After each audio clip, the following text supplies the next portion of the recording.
Assalamualaikum warahmatullahi wabarakatuh. Nama saya Zara Fakhira dari Pendidikan Masyarakat A angkatan tahun 2019.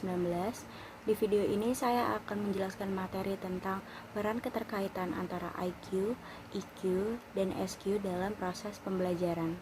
Berangkat dari pasal 3 Undang-Undang Sisdiknas yang berbunyi, pendidikan nasional bertujuan untuk berkembangnya potensi peserta didik agar menjadi manusia yang beriman dan bertakwa kepada Tuhan Yang Maha Esa, berakhlak mulia, sehat, berilmu, cakap, kreatif, mandiri, dan menjadi warga negara yang demokratis serta bertanggung jawab. Tujuan belajar secara umum adalah untuk membantu manusia agar dapat memiliki kehidupan yang lebih baik lagi melalui pengalaman dan juga pengetahuan yang didapat melalui proses pembelajaran. Selanjutnya kita masuk kepada definisi dari IQ, EQ, dan juga SQ. IQ atau Intelligent Quotient atau biasa disebut dengan kecerdasan intelijen adalah tingkat kecerdasan manusia yang biasanya diukur dengan kemampuan mental dan juga usia.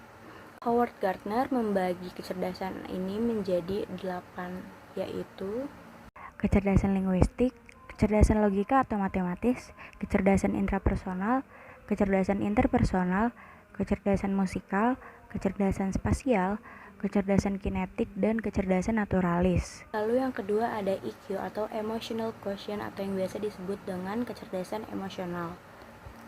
Kecerdasan emosional ini biasa disebut dengan kemampuan seseorang untuk mengenali perasaan diri sendiri dan juga orang lain atau kelompok yang ada di sekitarnya. Daniel Goleman mengelompokkan kecerdasan ini menjadi 5, yaitu kesadaran diri, kontrol diri, empati, kemampuan sosial, dan juga motivasi. Lalu yang terakhir atau yang ketiga ada SQ atau Spiritual Quotient atau yang biasa disebut dengan kecerdasan spiritual. Kecerdasan ini biasa didefinisikan sebagai kemampuan manusia dalam memaknai hidupnya. Dari 3 kecerdasan tersebut dapat dilakukan 3 konsep pembelajaran seperti learning to do yang menggunakan IQ atau kecerdasan intelijen, learning to be yang menggunakan SQ atau kecerdasan spiritual, dan juga learning to live together yang menggunakan emotional quotient atau EQ atau kecerdasan emosional. Dibutuhkan keseimbangan untuk mengatur 3 kecerdasan tersebut dalam diri seorang pelajar. Jika seorang pelajar mempunyai kecerdasan intelijen yang tinggi tapi tidak dapat mengatur emosinya, maka pelajar tersebut akan cenderung bersifat arogan.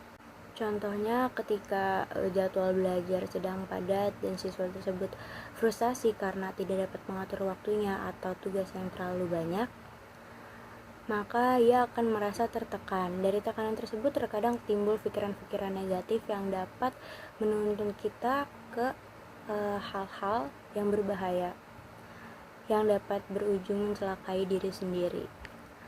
Lalu dalam konteks tersebut, tugas SQ di sini untuk menyadarkan manusia tentang makna kehidupan, bahwanya setiap manusia atau setiap orang memiliki batasan dan kemampuan masing-masing dalam melakukan hal-hal tertentu.